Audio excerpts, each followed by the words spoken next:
You bastards know that I love InXile and Obsidian. Their modern games are hit and miss, but those that are a hit are a proper bloody hit. InXile, a studio formed by famous Bran Fargo, blew me away with their world and style of writing in Wasteland 2 and 3. I love their style, as it resonates probably the most with me out of every other studio. Being a huge Fallout 1 and 2 fan is of major significance too.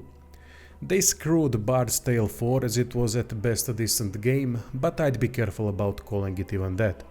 Biggest problem of InXile was always the release date state of their games, which seems to be early beta rather than a proper full release. Obsidian has created one of my favorite CRPGs of all time, which is Pillars of Eternity series, with the second being mind-blowing in how great the combat and character progression are. Next to Pillars, I have to mention Tyranny, which might be the very peak of writing and probably the best evil gaming experience that a player can get. Fallout New Vegas was an upgrade over Fallout 3 in many ways, as it truly felt like Fallout game. Then again, that had to be expected due to former Black Isle employees working in Obsidian. InXile, Obsidian, Larian and BioWare saved the CRPG genre during the dark ages for CRPGs, but that is a topic for another video. Reason why I am making this video is because of Microsoft's acquisition of InXile and Obsidian in 2018. This was a big worry for me at the time, specifically for the future of CRPGs. Microsoft for a long time now does not care about that genre, as it isn't profitable, and with their struggles against increasingly dominant PlayStation, logically they wouldn't want to use studios for a long-term CRPG development. It is a sound business decision, especially after the commercial flop of Pillars of Eternity 2, which baffles me to this day. How the hell such a great game didn't sell well? Maybe it would be a good topic for another video to delve deep into. Do post in the comments your take on it. The question that I had at the time was, will we ever see CRPGs from those two studios again while they are under Microsoft? I know that having such a huge financial backing is a sigh of relief, but at what cost? It seems my first fears were right about the acquisition. There are no proper huge CRPGs happening anytime soon from InXile and Obsidian, as that has been obvious for some time now.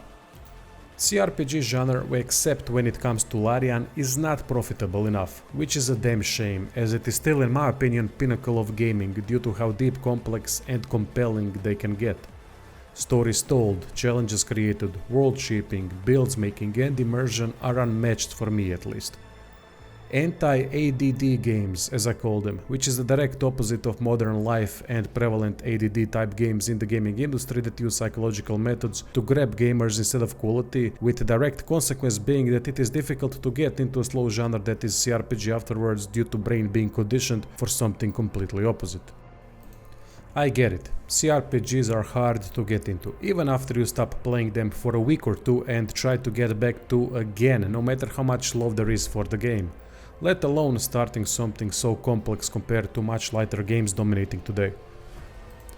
Unfortunately, it seems us older heads that grew up with the genre are in the very small minority, and time has shown we are not profitable.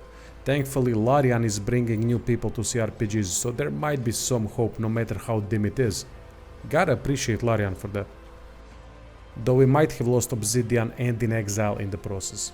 Obsidian has been creating Avowed and Outer Worlds too.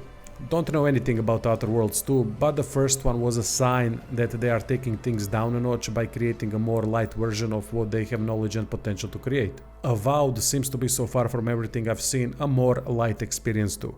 I hope I end up being wrong. Man, how I wish that.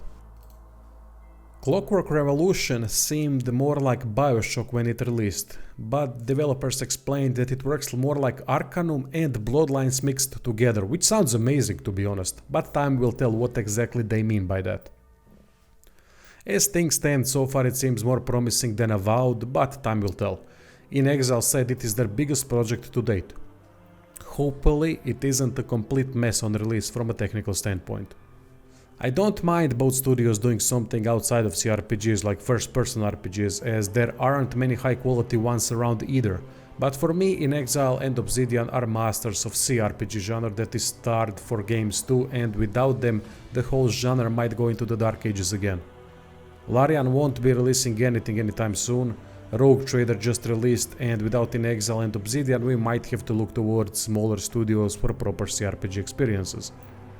Time never stops, and it changes people, studios and industries, so we can't keep looking towards the same solutions to recurring problems. That seems to be my issue, as I tend to look towards the same saviors that did their thing a while ago. Wasteland 2, Pillars 1 and Divinity Original Sin were 9 to 10 years ago. Time really flies, it's depressing. I know this is a long shot, but maybe InXile and Obsidian are trying to score some credits with Microsoft with more profitable and marketable first-person RPG games so that they would be able to make their good old big CRPGs after. Might be naive and hopeful thinking, but it is all I've got at this moment.